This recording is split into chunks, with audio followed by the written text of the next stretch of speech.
Russia के Ukraine पर invasion के चलते उस पर दुनिया भर के बड़े देशों से लगभग 2800 सैंक्शंस लग चुके हैं और तकरीबन 400 बड़ी कंपनीज ने वॉलंटियरली या प्रेशर में आकर अपने बिजनेसेस रशियन मार्केट में या तो रोक दिए हैं या हमेशा के लिए ही बंद कर दिए हैं। और इनमें वहां पर बिजनेस करने वाली लगभग सारी फॉरेन कार कंपनीज भी शामिल हैं, चाहे वो इकोनॉमी कार कंपनी Hyundai हो या लग्जेरियस मर्सिडीज बेंज। रशिया के यूक्रेन पर फायर ओपन करने के बाद से ही वहां पर सारी कार कंपनीज ने अपने बिजनेसेस रोकने का फैसला किया है और ये नहीं कहा जा सकता है कि इन कार कंपनीज को कितने महीने या कितने साल लग जाएंगे अपने बिजनेसेस को रशिया में फिर से एस्टैब्लिश करने में, क्योंकि अब 60% से ज़्यादा जो रशिया में पुतिन सपोर्टर्स हैं वो नाटो देशों के सैंक्शन से काफ़ी नाराज़ हैं और जो कंपनी उनको छोड़ कर जा रही है वहाँ से उनसे भी।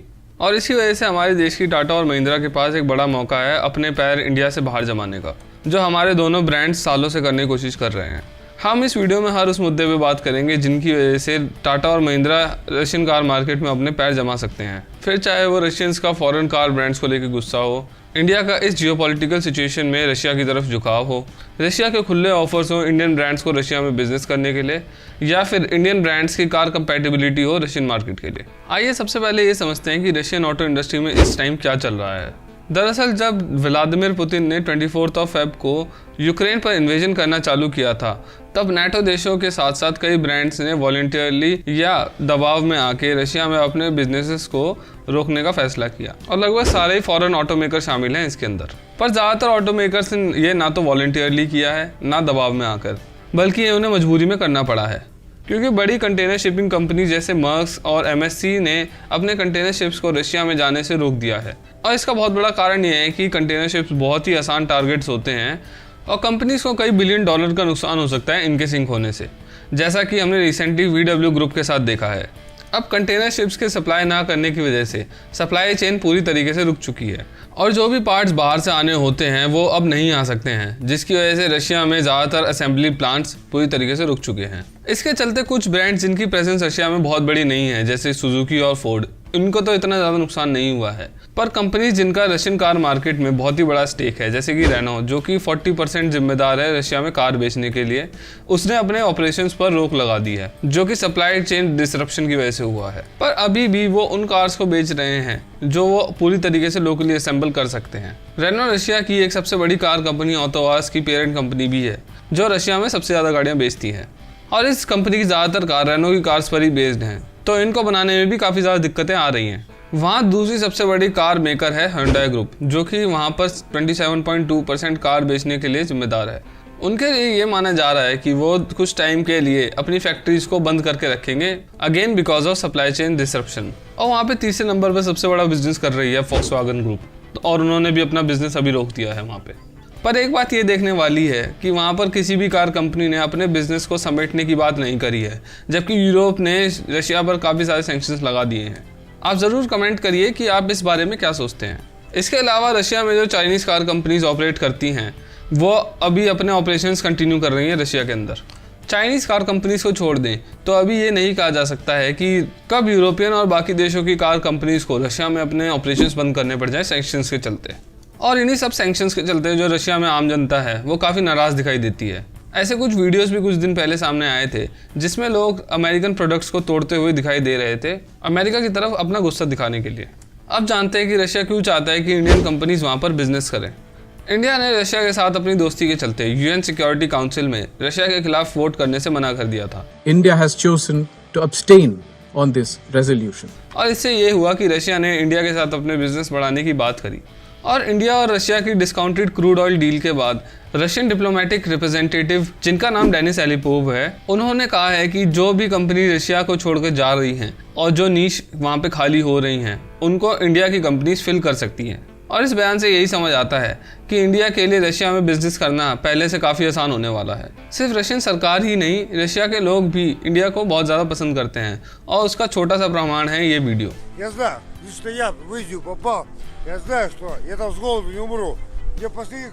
और सिर्फ रशियंस ही नहीं, इंडियन कार ब्रांड्स भी चाहते हैं इंटरनेशनली अपनी पोर्टफोलियो बढ़ाना। और स्पेशली अगर मैं बात करूँ टाटा मोटर्स की, तो मिस्टर देवेंदु कुमार जो टाटा मोटर्स में इंटरनेशनल बिजनेस हेड थे, उन्होंने बोला था कि रशिया उनकी ग्लोबल ग्रोथ स्ट्रेटेजी के लिए बहुत ही ज़्यादा इंपॉर्टेंट है। टाटा मोटर्स पिछले 20 सालों में 2 बार रशियन मार्केट में अपने हाथ आजमाने की कोशिश कर चुकी है पर नाकामयाब रही है, क्योंकि हम सब जानते हैं कि टाटा मोटर्स जो पहले कार ऑफर करते थे इंडिया में, वो यहीं फेल हो रही थी, तो ग्लोबली एक्सेप्टेंस कैसे मिलती उनको। और वहीं अगर मैं महिंद्रा की बात करूं तो वो भी अपनी इंटरनेशनल प्रेजेंस बढ़ाने के लिए लगे हुए हैं। आज महिंद्रा ट्रैक्टर दुनिया की सबसे बड़ी ट्रैक्टर बनाने वाली कंपनी है और वो अपनी सैंगयोंग मोटर्स के साथ इंटरनेशनली कार मार्केट में भी अपनी पकड़ बनाने की कोशिश कर चुके हैं, पर वो कंपनी ही फेल हो गई थी। उसके ऊपर मैंने वीडियो भी बनाई है, आप चाहें तो इस वीडियो के बाद देख सकते हैं उसे। पर अब सिचुएशन वैसी नहीं रही है। टाटा और महिंद्रा दोनों ही ब्रांड्स ने अपनी टेक्नोलॉजी में बहुत ही ज़्यादा एडवांसमेंट्स करे हैं पिछले 5 सालों में, और उनकी जो व्हीकल पोर्टफोलियो है वो भी काफ़ी ज़्यादा मैच करती है रशिया में ज़्यादा बिकने वाली गाड़ियों से। वो कैसे, चलिए मैं समझाता हूँ आपको। अब रशिया में जो टॉप 10 सेलिंग कार्स हैं, जिसमें नंबर 10 पर आती है लाडा लार्गोस, नंबर 9 पर आती है रेनो डस्टर, नंबर 8 पर आती है स्कोडा रैपिड, नंबर 7 पर आती है लाडा नीवा, नंबर 6 पर आती है फॉक्सवैगन पोलो, नंबर 5 पर आती है किया रियो, नंबर 4 पर आती है Hyundai सोलारिस, नंबर 3 पर आती है Hyundai क्रेटा, नंबर 2 पर आती है लाडा वेस्टा और नंबर 1 पर आती है लाडा ग्रांटा। और अगर इन सभी गाड़ियों को देखा है तो इनको देख के समझ आता है ये वैसी ही गाड़ियाँ हैं जो जैसी इंडिया में ज़्यादा बिकती हैं। इनमें छोटी सेडान्स हैं, छोटी हैचबैक्स हैं, स्मॉल SUVs हैं, और ऐसी ही गाड़ियाँ इंडिया में भी बहुत ज़्यादा बिकती हैं। रशियन कार मार्केट में टॉप 10 सेलिंग कार्स में 2 कॉम्पैक्ट SUVs भी शामिल हैं, जिनको महिंद्रा की XUV 300 और टाटा की नेक्सॉन बड़े आराम से रिप्लेस कर सकते हैं। और क्योंकि रशिया का लैंड स्पेस बहुत ही ज़्यादा बड़ा है और ज़्यादातर रोड्स के नाम पर वहाँ पर कच्ची सड़कें ही हैं, वहाँ पर SUVs ही बेस्ट सूटेड हैं जो आराम से टाटा और महिंद्रा ऑफर कर सकते हैं।